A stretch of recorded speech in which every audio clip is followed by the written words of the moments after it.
use all of those skills and techniques when it comes to assisting the legal system. Now, there are different aspects of the legal system, right? For anybody who watches Law and Order, they know there are two different parts of the legal system, right? And I assist kind of both. At times, I assist law enforcement, but for the most part, I'm court ordered, so I'm assisting the judge or a jury to try to figure out what exactly it is that's going on with whatever the case is. Mhm. Okay, and so can it range from like, say, like a family custody kind of case to even like a murder trial? Is it really that broad? It can be for some psychologists. I think they try to do as wide of a breadth as you can to get as much kind of clients as you need.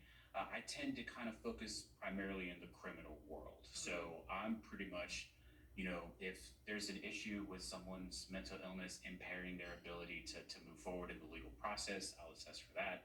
If there's a concern that a mental illness prevented someone from knowing what they were doing was wrong, then I'll assist with that. Violence risks, sexual violence risks, like those kinds of things. I tend to focus on criminal work rather than civil and family, but those are absolutely parts of Gotcha. a forensic psychologist can do.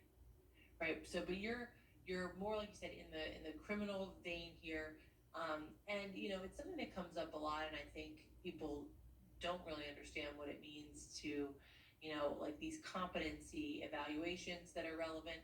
Can you tell us a little bit about those, even like a competency to stand trial kind of evaluation? What are you looking for? What does that mean?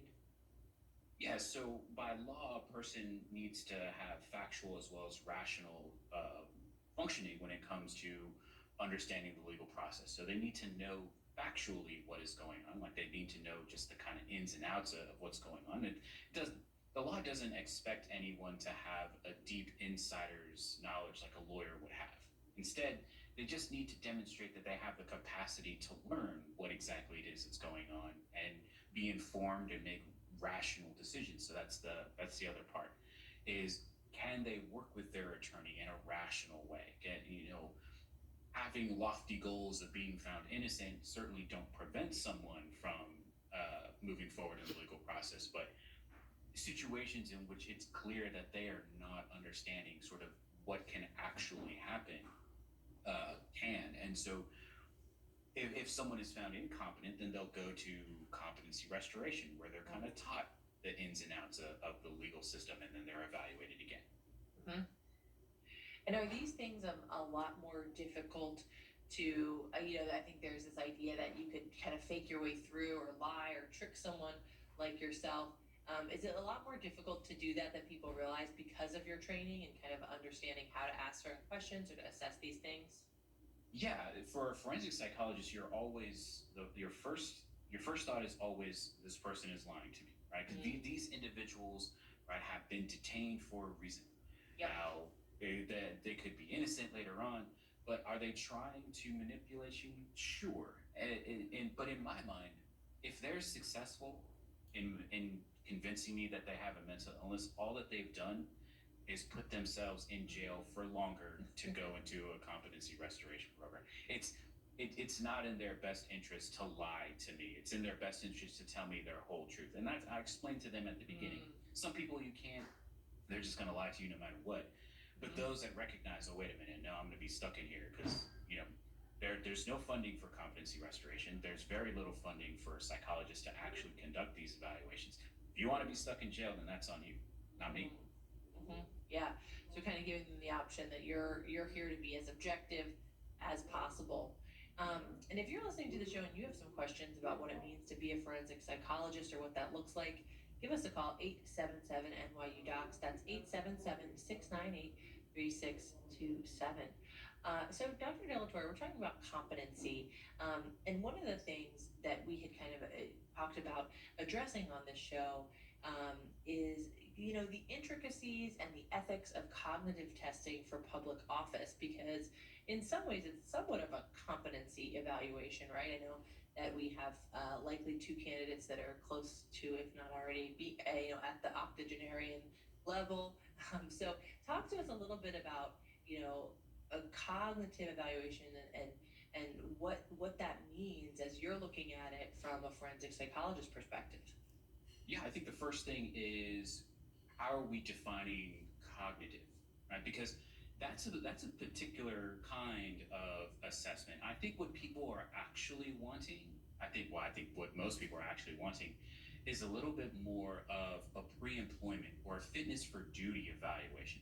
I think people want to know that the person that they are voting for is actually fit, right? Both mentally, intellectually, emotionally, that they actually have the skills necessary to perform that function. And psychologists do this all of the time. This is 100% an evaluation that a psychologist can do. I think the problem that we're running into is that I think we're trying to link cognition, which is just how people think. I think we're trying to link cognition to performance. And how you think about things isn't determinant of what you're actually going to do. How smart you are doesn't determine what you will do. It only determines how well you're able to do it. So I think, do I think politicians who are trying to serve the public good should be evaluated for their public service? Yeah, absolutely. We have police officers that have to go through this, firefighters that need to go through this, pilots that need to go through this. So I don't see why there's a difference, why a politician would be any different. The problem is that have we identified a psychological concept that we can link to being a politician that can be assessed by a psychologist? And I don't know that we have. Yeah, and what do we have for like police officers? Is there a standardization of like the kinds of, measures they're given or testing they're given? Because it sounds like you're also saying, and we need to know like, is there a standardization across the board? Because I know like back with the election 4 years ago, I was featured in some media about, the test that Trump was taking at the time, the MOCA, which is really like kind of just to rule out dementia or really a bigger problem.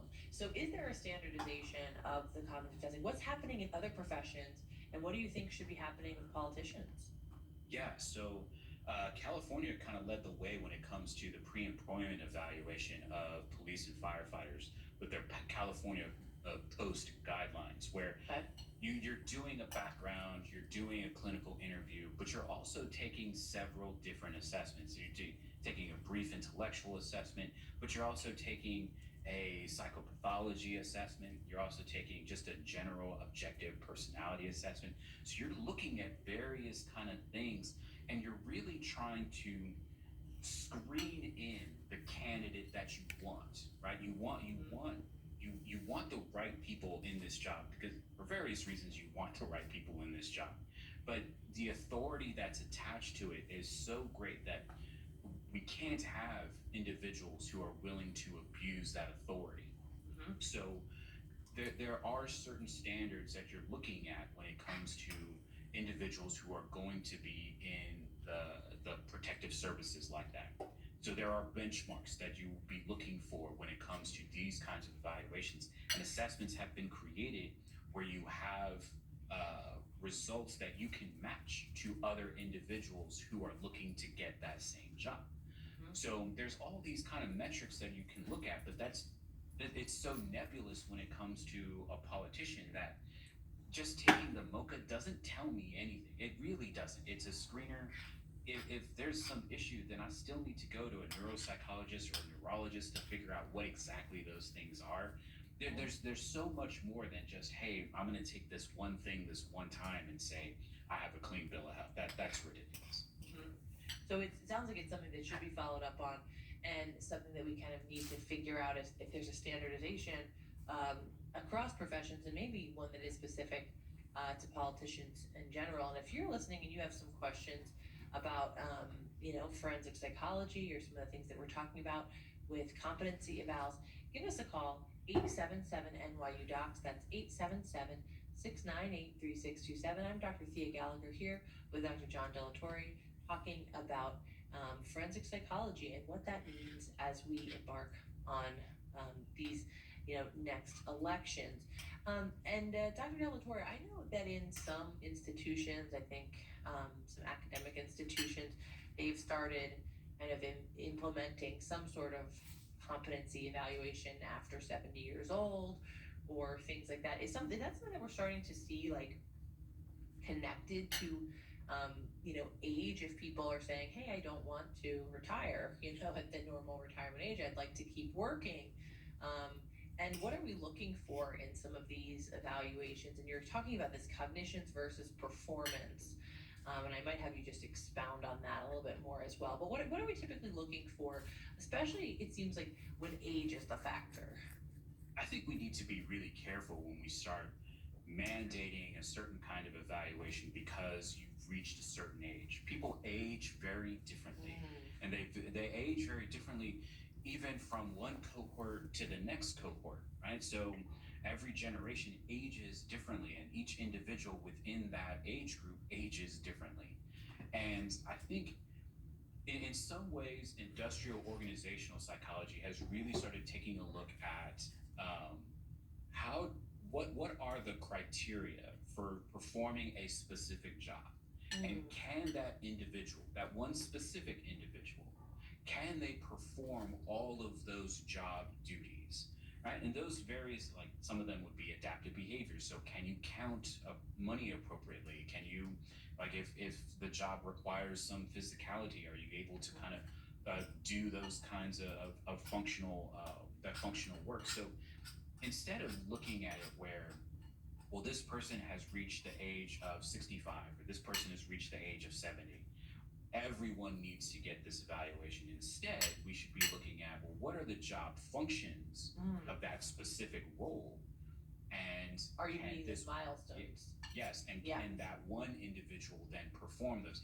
If they can't, why not? And if they can, if the job can then adjust to ensure that they can accommodate the deficits in those things, then the job should. And if they can't, then we need to figure out what else that person can do.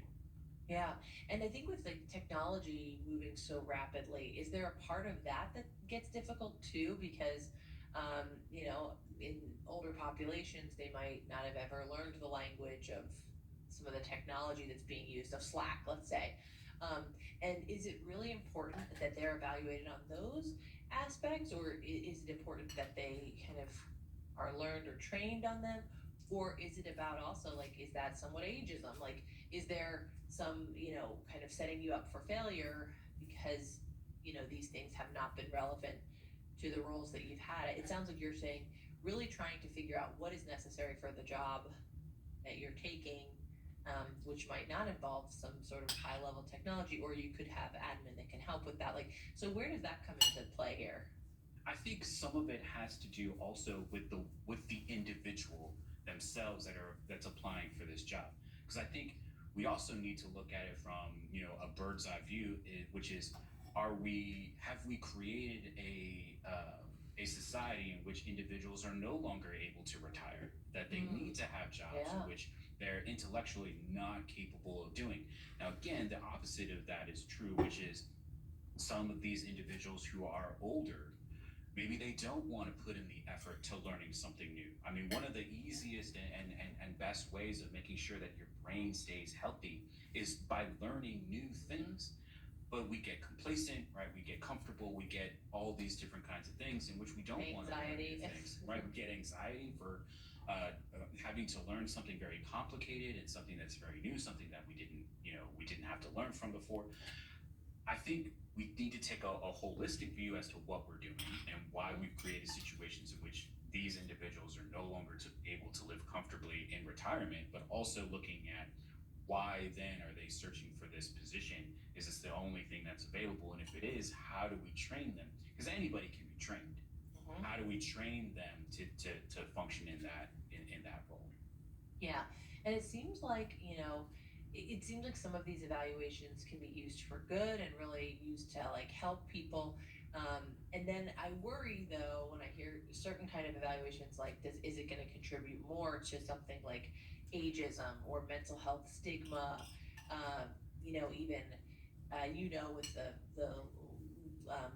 is it the bar exam where they ask you, do you have anything that might have impacted your ability to, do this work or do this job? And so I know that there have been a lot of barriers even for professionals with certain things because of the stigma around mental illness.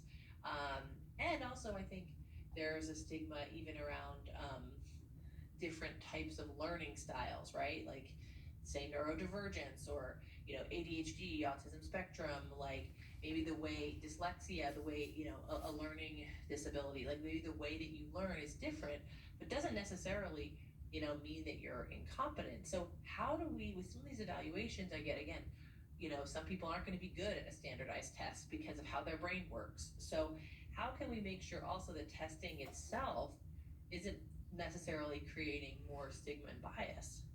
That once again brings us back to this kind of bird's eye worldview, which is, are we creating gates that are specifically designed to keep certain people out? And if we Mm. are, we need to really think about why exactly it is that we've set up those gates to begin with. The other thing is that yes, a lot of these tests are kind of meant to gauge where you are, but that's all they're designed to do. Like, they're not predictive in any way. Just because someone takes a psychological assessment or even an intellectual assessment, it's not predictive of anything. It merely captures your performance when you took that test. And I think sometimes, maybe as some psychologists, tend to view testing as being kind of the be all end all. And if Yeah. you're not able to perform in that one moment, they fail to recognize situational and other contextual factors that might be at play both at the time of testing, but also any accommodations that could be done to help this person move forward in getting them to a position that in otherwise they would be qualified for, except because of your psychological assessment you assume that they. Right.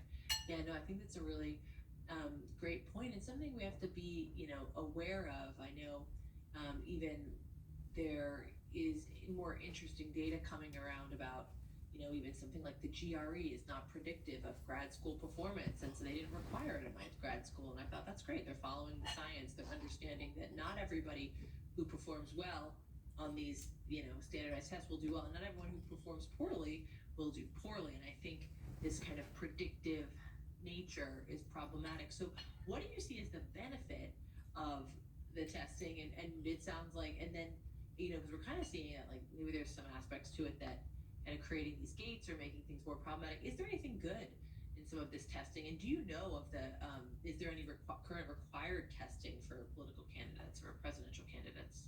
There is no required testing for any politician at any level, right? State, local, right? They're national. There are no requirements for testing. I think there are certainly qualifiers, right? In order to Mm-hmm. be president, you have to be over age 35. You have to be a U.S. citizen, right? So the Constitution kind of lays out certain requirements that you need to be, but psychological testing didn't exist then, right? Mm-hmm. The psychology didn't even exist then. So not in the way we think about it in contemporary times.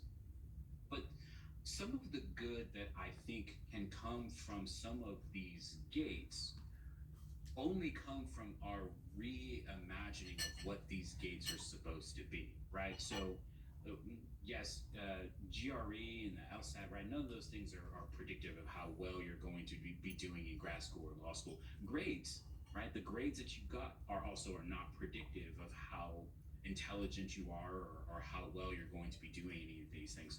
Instead, we should be looking at them as, how well are you able to manage your emotions? How Mm-hmm. well are you able to adapt to novel information? How well are you able to kind of function in ambiguous situations? That's what those tests, right? Standardized tests are really good at looking at those kinds of. Now, there's no real data to support that statement that I just made, but when we look at how a person functions and the different people that perform at a certain level and the people that didn't perform at the same, so it has very little to do with their intelligence, and it has more to do with the situational and contextual factors with which they approached taking the test. That Mm-hmm. approachment, I think, can tell a prospective employer, or someone how well that person is going to function on the job, but again, Mm-hmm. not how well they're able to perform the job. Yeah. Yeah, and so I think some of these tests that you're kind of referring to, although it may be a good goal, can end up being somewhat reductive because there's so many pieces. And I think that's what we're even seeing in, medicine these days is really kind of getting toward precision medicine. And it's really hard to make to look at predictors unless we know the whole story. We know the family history, we know the biomarkers, we know the environmental conditions, we know the financial condition, that there's so many elements that go into, we're in some ways more complex than one assessment at this point can kind of identify or highlight. It probably needs to be a 360 assessment in that sense. And if you're listening and you have some questions about forensic psychology and what that means and competency evaluations or cognitive testing, we're here to answer your questions. 877 NYU Docs. That's 877-698-3627. I'm Dr. Thea Gallagher here with Dr. John Delatorre talking about all the different elements of forensic psychology. And, John, I'm going to tease this up and we can talk about it a little bit, but I'd like to talk about it more in the second half of our show as well. But one of the things that I think is directly connected to politics that you likely come in contact with is it seems like there's a big push part of the gun control argument or something is that if we can give evaluations to gun owners, that we can potentially, stop gun violence. And, as working in the criminal sector here, what are your thoughts on this being kind of an intervention? Do you think that it has legs? No, not even a little bit. No, and the argument that's being made about mental illness and gun violence is number one overstated, and number two kind of misses the point of what mental illness actually is. Number one, just because you have a mental illness doesn't mean that you're ever going to be violent. Usually, individuals with serious mental illness are the victims of crime, not the perpetrators of crime. And it isn't the gun. I mean, there's so much talk about how many shootings that we have. Every country has violence because every country has people, and people can be violent. But people can be violent for any reason at any time. And it has very little to do with the gun. It's gun access that's the problem. Mm-hmm. We don't need as many guns as we have. We don't need them. Now, there's all these Second Amendment rights, but most of them miss a well-regulated militia part of the Second Amendment, which I'm sure most of them don't want to hear about what a well-regulated militia actually looks like. Mm-hmm. But it's not the gun itself. Anything can be used as a weapon: a knife, an axe, a car, a bomb. There's so many different things, but we regulate those things. No one can really just get a car, right? I mean, you could purchase one, but is it as dangerous as it would be if you just bought a gun? Mm-hmm. Maybe it could be, maybe it's not, but I mean, it's more regulated than owning a gun. There are more safeguards when it comes to the purchase of other kinds of bomb making material, right? Than there is for a knife or an axe. So it's about access. The ease of access is really the problem. Yeah, it's interesting because there's some areas like you're talking about that are so hyper regulated, right? Like even controlled substances, something, I know a lot of my patients are struggling right now even to get their ADHD medications. If you get Sudafed or Robitussin at the store, you're usually like, you can only get a certain amount. And, there seems like there are regulations on some things. And this might be, I don't know if you know the answer to this, but is the issue with kind of some of the regulations around guns is that because it's changed so many times over the years and because it's so embedded in politics that we don't have some of these same kind of requirements or regulations in place? Because again, it does seem like a lot of other things, like even just down to buying a car, there's a more steps to take. Well, I think there's a lot that goes into why the Second Amendment is and exists as it does, and I think a lot of it has to do with the history of this country and the history with which certain individuals and groups of individuals have been viewed in this country. And so I think when it comes to regulating certain things, we definitely want, as a country, we definitely want certain people to have access to things, and other people you can't have access to them. And I think right now the rhetoric is any individual with a mental illness should never have a weapon. But then why? That's infringing on their Second Amendment right. So Mm, what where's the line then? Is are they just different because you said they were different because you hired some psychologists that said they were different? What demonstrably, why is someone with a mental illness that much different than anybody who doesn't? Because the truth is that 100% of the population will meet criteria for a mental illness at some point in their mhm. life. 100% of people. Wow. But because they didn't go see a doctor and they didn't get diagnosed, did it even really exist? Who knows? Yeah. Yeah, and I want to get into the weeds of even like severe and persistent mental illness and of thought disorders and how that is a little bit different in how we're talking about kind of mental health and mental illness. And, I know that's something that there's a lot of exciting um, new innovations of having more people like yourself and other mental health professionals like collaborate with law enforcement and police officers so that kind of understanding you know when someone that looks like maybe is engaging in criminal activity when it could really be connected back to a severe or persistent mental illness, and we'll delineate that for our listeners. But we're going to take a short break. We are talking all things forensic psychology, and if this is new to you, we want to hear your questions, or if you have, you understand this world, we want to hear your questions as well. No questions are off limits. So it's a great time to get in the queue now. If you have a question, 877 NYU Docs. That's 877 698 3627. I'm Dr. Thea Gall.